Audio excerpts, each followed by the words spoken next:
આગળ વાત વડોદરાની કે જ્યાં એક અકસ્માતની ઘટના સામે આવી છે। વડોદરામાંથી અકસ્માતની ઘટના જ્યાં પીઆરટીએસ બસ ઝાડીઓમાં ઘૂસી ગઈ। એસટી બસ અને ટ્રેલર વચ્ચે આ અકસ્માત સર્જાયો। અકસ્માતમાં 8 લોકો ઈજાગ્રસ્ત થયા છે।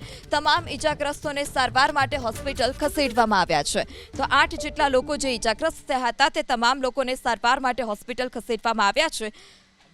એસટી બસ અને ટ્રેલર વચ્ચે આ અકસ્માત જેમાં એસટી બસના આગળના ભાગે પણ ભારે નુકસાન પહોંચ્યું। તો વડોદરા આણંદ એક્સપ્રેસ હાઈવે પરની આ ઘટના કે જ્યાં એસટી બસ અને ટ્રેલર વચ્ચે અકસ્માત સર્જાયો હતો।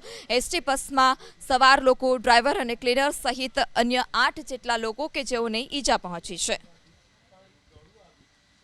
આગળ વાત વડોદરાની કે જ્યાં એક અકસ્માતની ઘટના સામે આવી છે। વડોદરામાંથી અકસ્માતની ઘટના જ્યાં પીઆરટીએસ બસ ઝાડીઓમાં ઘૂસી ગઈ। એસટી બસ અને ટ્રેલર વચ્ચે આ અકસ્માત સર્જાયો। અકસ્માતમાં 8 લોકો ઈજાગ્રસ્ત થયા છે।